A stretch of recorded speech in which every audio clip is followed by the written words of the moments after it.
Then also like around set, like once everything's unloaded and everybody's like doing their thing.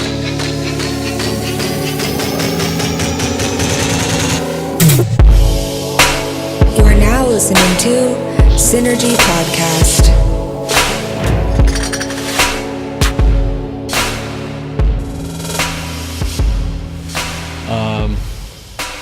All right. Well, this is our third episode of the Cinergy Podcast. Dominic still doesn't have a microphone, but it's all right. So this week I figured we'd talk about like self-marketing, self-branding, things like that. How you have to kind of build your own sort of sense of brand value for yourself, more so than just being like a servile worker in a particular business setting. You really have to sell yourself. I mean, as we're moving closer and closer to like a fully automated workforce, the roles that people are getting are going to be more dependent upon the specific character you bring to that position, more so than just being able to physically do the job. Right. Because, A, there's tons of people that can do the job, do it very well, but B, with automation looming, to fully, completely overtake the manpower, human resource, I guess. What are people like paying for? They're paying for the vibe. They're paying for, having an opportunity to have a particular type of dynamic that they're working with. And, that's most applicable to like the entertainment world. Yeah. I mean, 100%. There's examples of like labor positions, like purely labor, manual labor type of things, sort of falling into that category as well. But obviously, it's more prominent in a creative field. How have you encountered that in your particular work? Well, I mean, I noticed that it seems like the most memorable and pleasant personalities are the ones that I see the most on set. So, like, they will always be the ones that they call first because obviously, anybody can work hard, but not everybody's, pleasant to be around while they're working hard. Right. And I mean, that's something that, that's always been the case really is, well, such and such maybe isn't the best worker, but I like having them around. Right. Compared to so-and-so who's like really on top of it, but they're like an asshole. Yeah. Or they're just really negative energy or something like that. And like that's really, I guess that's the most foundational level of branding is, do people just want to be around you? Right. Are you nice? Are you cool? Are you friendly? I wish Kyle was here because like his branding is so like unintentional, but it's something that just people want around them. Right. Yeah. Totally. He's certainly not. I wouldn't say that he's probably aware of the vibe that he exudes and how it sort of attracts people to him. Right. Because I think if he did, he'd be capitalizing on it more. But, God bless those that at least have it in the first place. Right. But then again, I think his is probably just like a defense mechanism, and he's trying to put on a happy face about something that, when he's in an unfamiliar situation. Right. I think nervousness, that comes out too, like. Right. To mask that. When he's nervous, he's just real happy. Right.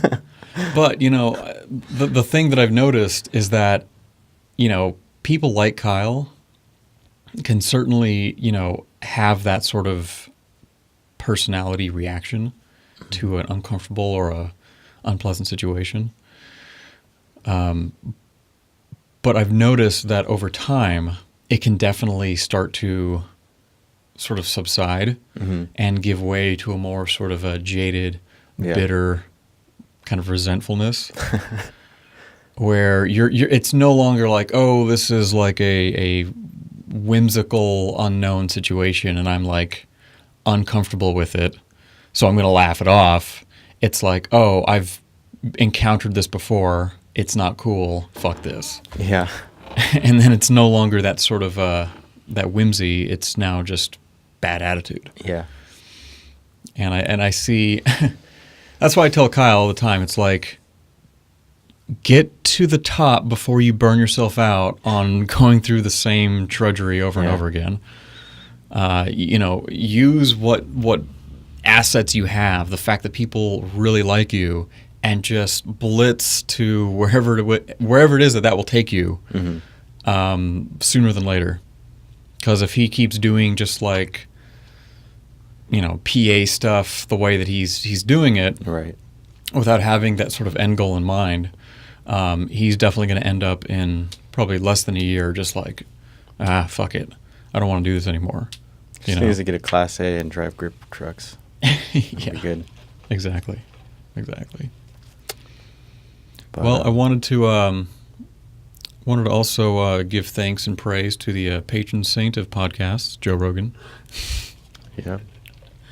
Because, it's not a podcast unless you mention Joe Rogan, so... He freed the first of us.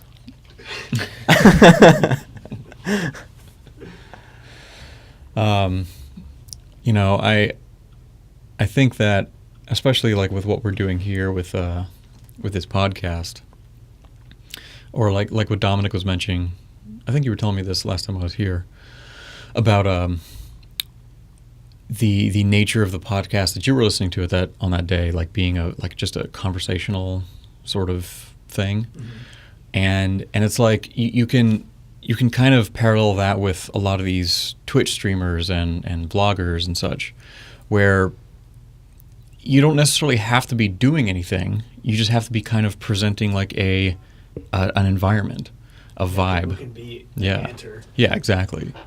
And it's so funny because, I remember back in the 90s when Nintendo 64 was, a brand new system, I'd be over at my friend's house and just watching him play GoldenEye, and it's like sometimes, sometimes there are games where you would trade off or do multiplayer, but sometimes you just enjoyed like being there and seeing that happen in real time, and it's just so interesting that when the whole like Let's Play YouTube videos and streaming thing became like an actual entertainment option on the internet, it's like it was directly linked to that same energy, that same vibe. Right.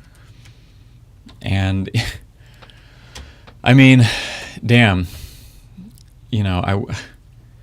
I wish there had been some way to have, well, I mean, I guess there really isn't a way. Like everyone's always like, hindsight bias is hindsight is 20/20. You look back on things and think, oh, okay, tinted glasses. Right? Like, like in retrospect, it seems so obvious, but at that time, anybody that had like the clout to create something like that, a streaming service, may not have necessarily drawn the connection, between it. But I think what those situations really indicate is that there's a very strong sense of reliability in your instinct. And if you think something is fun, chances are a lot of other people will think it's fun as well. And like that, truly, I think when you look at how many times that reality has been proven to be true, a person just trying out an idea and it wasn't tested before, they didn't really see it implemented before, but it's something they liked or they thought was cool, and it ends up being a thing. I think there's enough evidence for that for anyone to believe that they just need to just fucking do what they want to do and stand behind it, confident in knowing that chances are there's a lot of people out there as well, also looking for the same thing. Looking for a podcast that makes you feel like you're watching someone play GoldenEye. Yeah, exactly. That's a new thing. It's a good vibe. A podcast where the people play a video game, but you don't actually see the video game. Right. But you'd have to have at least the controller's mic. You would hear some ambient button. You know what? No, not going out of your way to set up mics for anything other than just the ambient. Like occasionally, if you hear like a click or a clack on the controller, to get that, give them something. But it's just, and there's not even like a conversation going on. It's just one person playing GoldenEye, no conversation, but it's just the hearing the vibe recorded on a microphone. I think I don't know. I think people might be into it. Maybe that's episode 4. Episode 4. Yeah, there we go. Someone by themselves playing GoldenEye. Right, exactly. Kaizo GoldenEye. That would be dope. Put the game on silent, so it's just like the room. You're just getting room tone of a guy playing GoldenEye. That's really, I think that's what you should sell. It's an unexplored area. I know. We should make albums of just like room tone of people playing video games.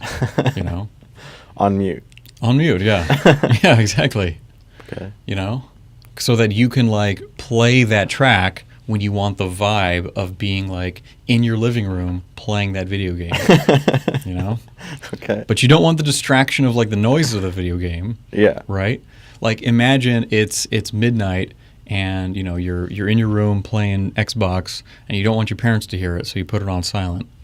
That's the sound. But you're going through, you're playing Final Fantasy X or something like that. That's exactly the vibe. We're going to capture just vibes like that. These singular moments in like your adolescence or childhood that aren't readily accessible in like a consumable format. That's really, there's something there, I think. There's something to that. Recording the sound of like a neighborhood at 5 p.m., because that's like when you're outside and doing stuff. Like as a kid. Are people still outside? They could be. Do people still go outside? I feel like that's not as common. I feel like they're all on Fortnite. That's true. We need to get to the people on Fortnite. We have this Fortnite podcast. There's too many podcasts on Earth already. What's that? There's too many podcasts on Earth already. We need them in Fortnite. Oh, absolutely. Is that something we can manage? Yeah, we can try. Is it possible to record audio inside Fortnite? I don't know. We can set up our mics, just our gameplay mic, and just whoever's on our team will be forced to listen to our podcast. What if you're playing Fortnite and is there any like you have it on PS4, right? Yeah. Is there like a line out from the PS4? I don't know about that. Or a USB out? There's USBs on PS4s, but I don't know. Well, I mean, USBs are omnidirectional. They do always go both ways. So you could mod something. What if we plug in the PS4 to your computer and then track what's coming out of the USB on your recording software? So I want the sound of Fortnite in our podcast. I want the data of Fortnite. Whatever that looks like, we'll just have it in the podcast so the data is like streaming and then broadcasting out of the speakers after you've like mixed it down, however that's possible. And then you'll have the sounds of Fortnite. Spiritually. Would that make sense? Yeah, it's easy.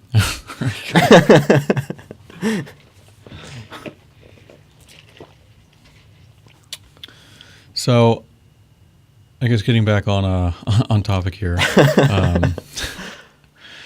So, I mean, Dominic, well, are you even audible at all? Can you hear yourself talking?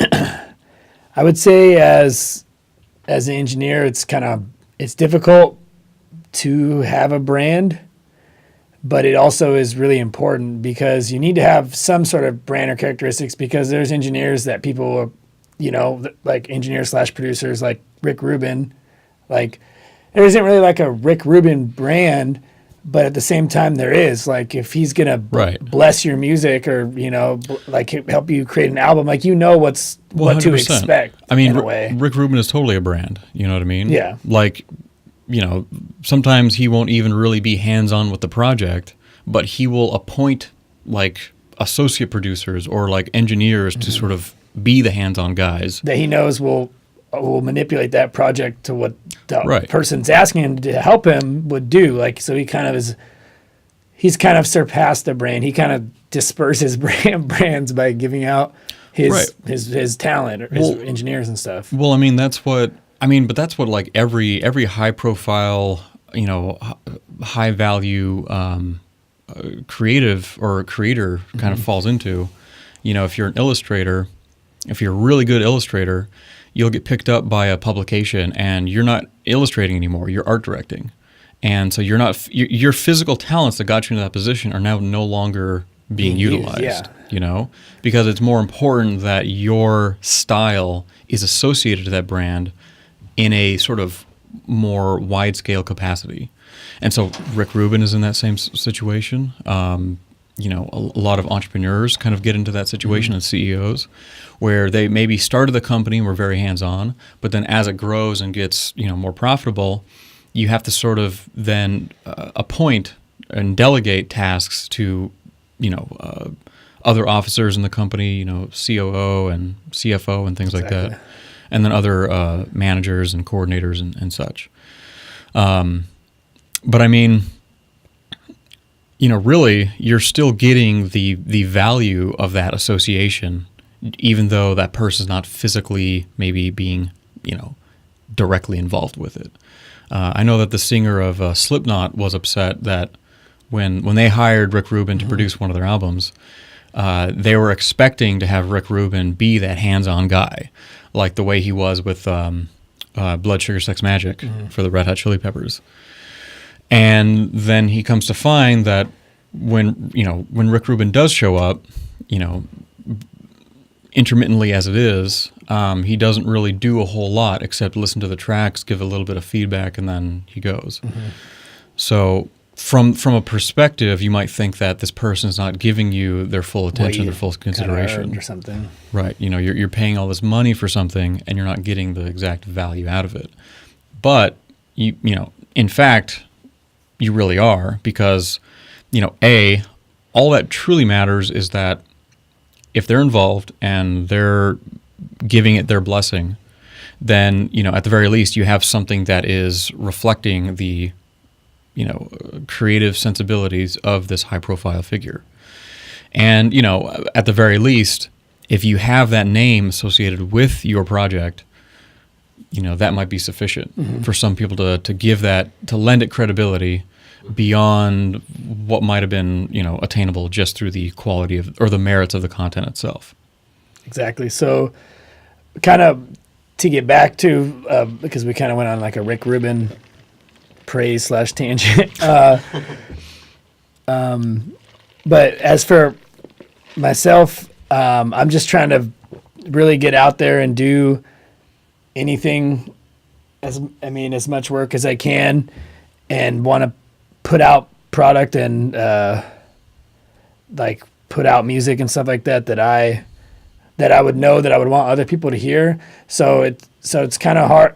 I'm kind of like still in that phase of like defining what my sound brand in a way would be. Right. I mean, I have an idea. I know how I like stuff to sit in the mix for different genres and stuff. So I'm kind of building that. But I mean, people say it kind of takes time, and it does, to like build your sound and your brand. And right. I mean, it takes years. And everyone it could vary too, depending on your natural talent and how much you practice every day, or how much you're applying it, or what jobs you're deciding to take. Or, I mean, because you could, there's an infinite number of rappers on the internet that you could produce music for, but if you want your name on that to start your branding as that sound, and that, I mean, that's fine, but that's not, I'm just trying to go a little bit slower and really only take on stuff that I would be willing to be associated with.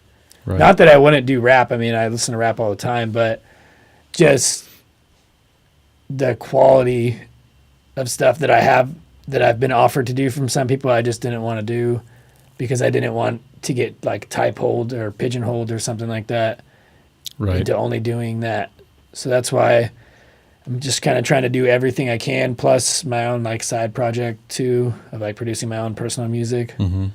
So I'm just kind of on the beginning, first couple of years of this project, I feel like, so I don't really know. Well, I mean, you know, you never know what sort of opportunities might come from, you know, just trying something or just saying yes to something that maybe doesn't seem like it's going to be fruitful, but it's something different, or it's a new set of people that you haven't worked with before. Just for those connections. Just for the connections, just for what that engagement, what that interaction might yield in terms of your own sort of inspiration. Yeah, you have no idea what it could yield. Right. At the same time. Right. I mean, really, I think that especially if you haven't really yet defined what your sound or your brand is, or how you come to identify that brand as being uniquely your own, I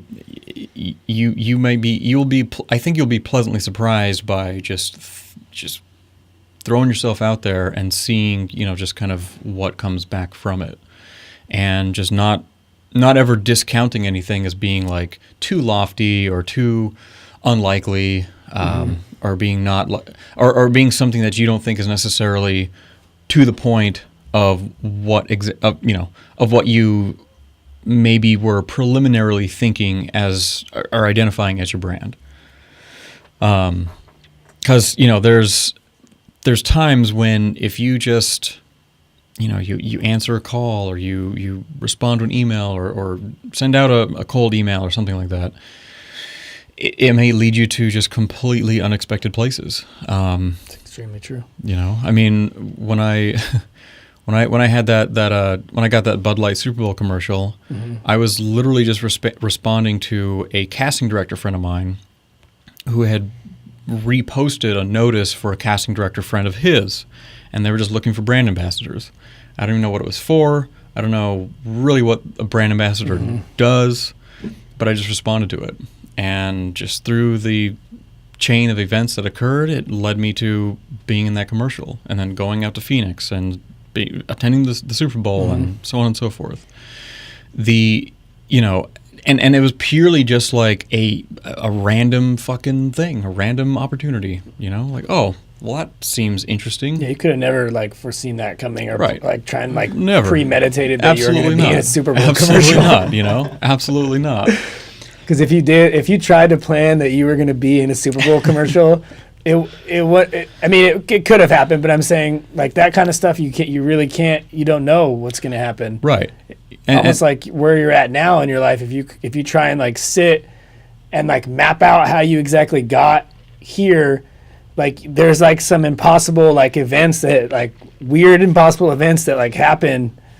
Right. That like you couldn't have aligned some of those sometimes. Right. And the interesting thing about that is when you look in retrospect and you sort of start, if you go back in time and you draw the links of how you got to where and where that came from and so on and so forth, you come across a bunch of situations where you think, wow, if it wasn't for that person, I would have never met that person. And if it wasn't for this, then I wouldn't have been there to see that. And if I didn't see that, then so on and so forth. And it's like I know that's just like anecdotal, and there isn't a solid, grounded, you know, criteria for that, for like, oh, well, everyone should believe this because fucking it worked for me and it could work for you too. You know, but there is a truth to, you know, you never know who you're going to meet until you just go somewhere, try it, get out of that bubble that you're in, get out of that comfort zone, and see how that sort of defines you, see how you react to that. Because by being exposed to new elements, it might act as a catalyst to transform you or allow you to evolve into your next form or to your next state. You know, just like those elemental stones in Pokemon, you know?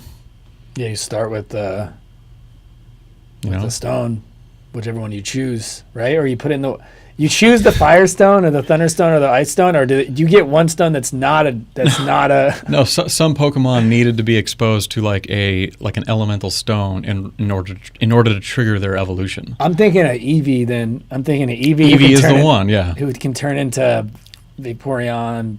Eevee is the Trigicon, I don't know, whatever. Eevee's the omni evolution, the omni elemental evolutionary Pokemon. Because no matter what element you expose to it, it has a form that it will adapt to, in response to it. So I mean, that's like, that's a pretty good analogy for just, not really knowing what's going to happen until you sort of get out and expose yourself to those different energies. Because you never know. I mean, you might find tomorrow might be the day that you encounter someone that you just met through levels, or that you met through this contest that you're doing. Somebody reaches out to you and says, "Hey, I really like that track." There you go. And that might then lead you down that path. So I think one of the most important things for like a brand-oriented person or someone with a brand-oriented endeavor that hasn't yet identified what that brand is to incorporate spontaneity and incorporate exploration and excitement into the primordial state of that brand, and allow that to sort of germinate and develop into something that is that either shows you what that defining brand is or what that defining label is, or at least takes you closer to the area of like understanding where you're like, oh, well, I thought it was going to go in this direction, but it's actually going to be in this direction.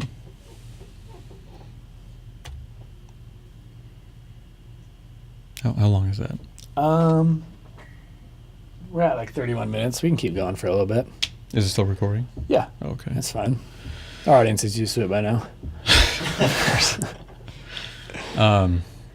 Craig, I wish we had the 3 mics. You don't have 3. We're working on getting 3 mics. It's it's an ongoing. Well, I mean, Craig, do you have any other experiences with that in branding? Or self-promotion?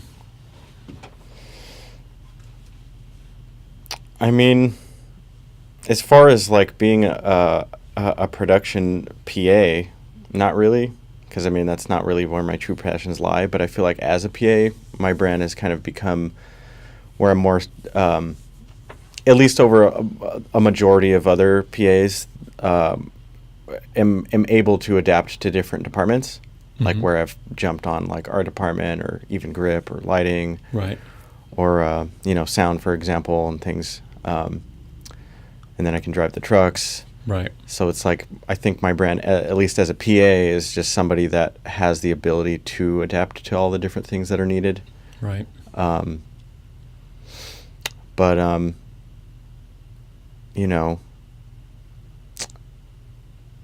I don't have like motivation to like really sell that, because that's not where I really want to be anyway.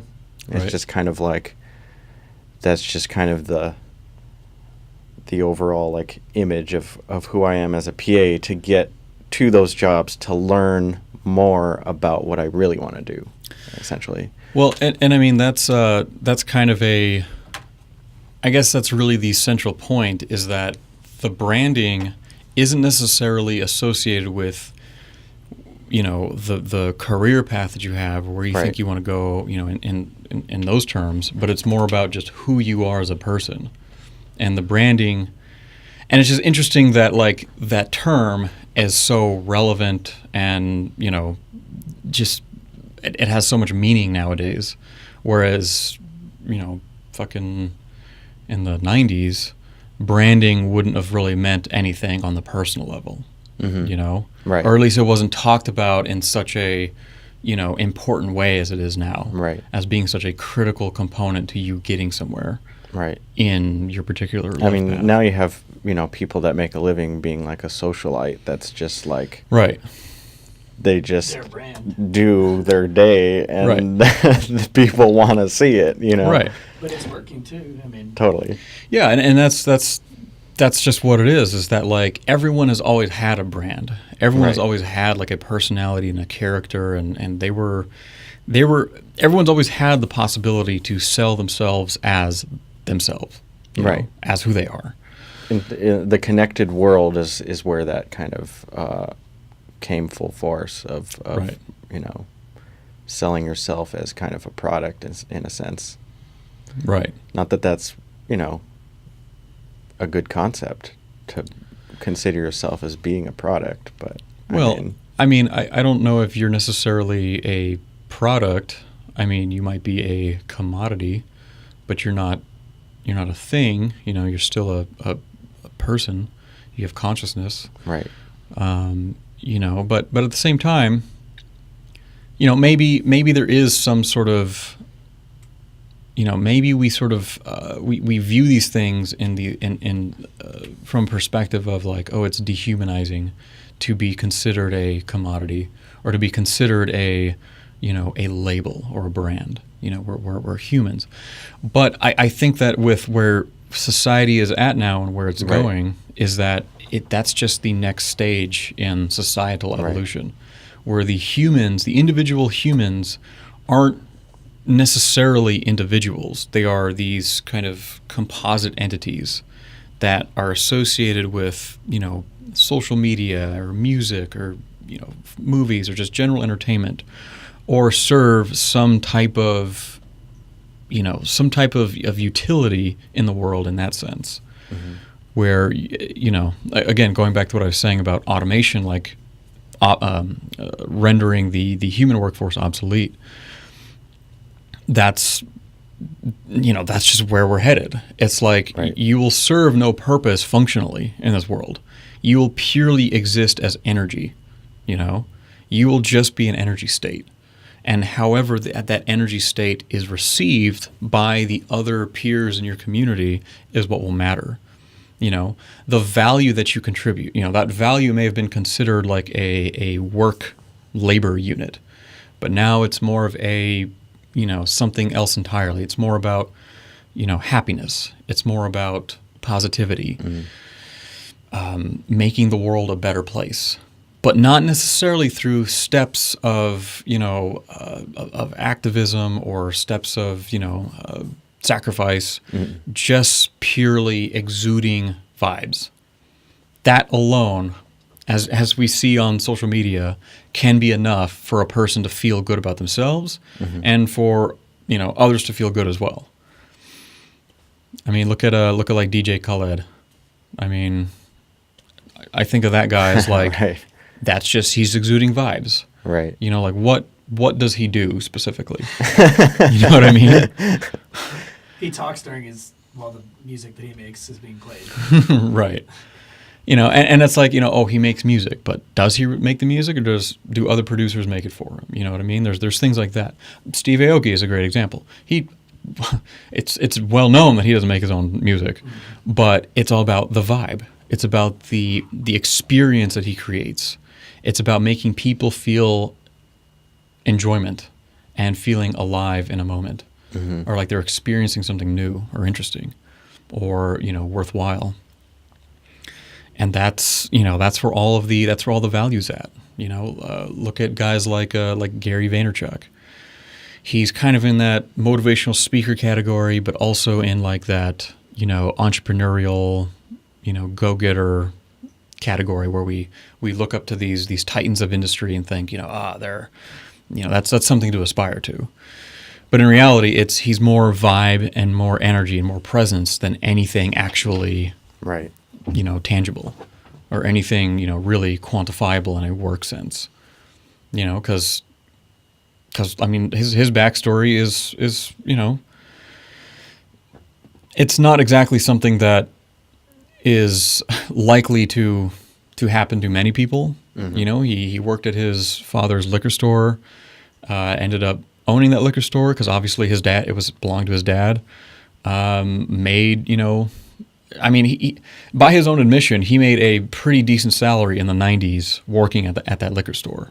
And yeah, like if you're living in a small apartment in the 90s and you're making like 40 grand a year, that's, Yeah. you can save up that money and then make the investments like he did. Being that Series A investor in Uber or Facebook or whatever the fuck it was that he did. It's like, yeah, okay, well, when you have those circumstances in life, you can do that. Yeah. But nowadays, but people look up to him like he's a genius. People look up to him like he's, a really sharp type of guy, just really savvy businessman. And in reality, there is no such thing as being savvy in business. Business is as unpredictable as anything else in life. I might have mentioned this on a prior session, but what are they called? Angel investors. They know that there's a risk. There's an inherent risk in putting up money for some of these ventures. Something like 75% of them don't go anywhere. And something like 100% of them always change their business model from seed to Series A to Series B. So there isn't anything like quantifiably certain about those ventures, about those investments, but they're looking at the person that is seeking the money and saying, you know what? I trust you as a person. I trust your vibe, your energy, your confidence. More so than anything you've presented to me in writing, I like you as a person. Right. And that's really what it all comes down to, I mean, even in the most basic job interviews, I feel like they'll pick the person who's, got that energy over the person that has shitty energy and the best qualifications. Yeah, but you know what? See, like we can also look at this in like more fundamental terms. As if you're being yourself, you have the best chance of making a case to an employer or making a case to an investor. Right. Because you can be yourself better than you can be anybody else.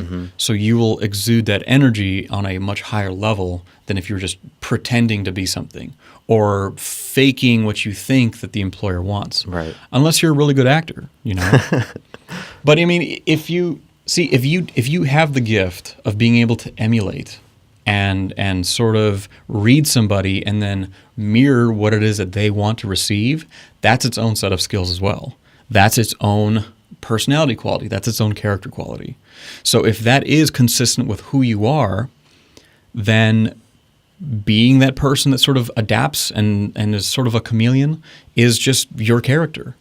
But that's kind of a self-reflection moment where you have to think, is that something I'm capable of doing? Can I walk into a situation, read the room, and become what I need to be in that moment? Because if you can't, some people think they can, and that's where you Right. you end up fucking up. But if you legitimately can do it, then that's its own set of value right there. I mean, people that can do that can become actors, make a very obviously a very nice living doing that, pretending to be somebody else in a very convincing way. But that's and that's why it's so difficult whenever you hear of like self-help books and self-help seminars, that it's somebody else telling you how they think you should be. Right. But it really doesn't matter. I mean, yes, the benefit of those things is that you might hear something that you never really considered before that might be that sort of elemental stone that catalyzes a change. But overall, I think a lot of people get into this mindset of just like adhering to what those words are. Yeah. And not really like internalizing it in a, an authentic, introspective fashion, where they're taking this information and saying, okay, this is good info and it fits in here, and that's irrelevant info and I can discard it. Because if you take everything in whole, wholesale, then you might be taking in parts that are in contrast to your character and your personality. Right. And then that's when you start making mistakes, or that's when you stop being yourself. So overall, how are we looking at the time? So, overall, the central core essence of branding as being yourself, not necessarily what you think you need to be, but what you feel you already are. Mm-hmm. That's the best way to live. You know, no Agreed. no bullshit about, whatever your family tells you, or whatever whatever the church says, or whatever, the media tells you. That's all just opinion and perspective. Mm-hmm. If some of it resonates with you, good. But if it doesn't, don't internalize it. Yeah. Be true to yourself, true to your heart, and always be checking in with that inner voice, that inner consciousness, where you say, hey, this doesn't really feel right. Or, hey, this feels like it's completely right. There's no other way around this. There would be no other option. That should be the state of mind that people live their lives within, is not conforming to anything, but being very much fluid and finding where they can sort of best fit in a way that is consistent with their spirit. That's good.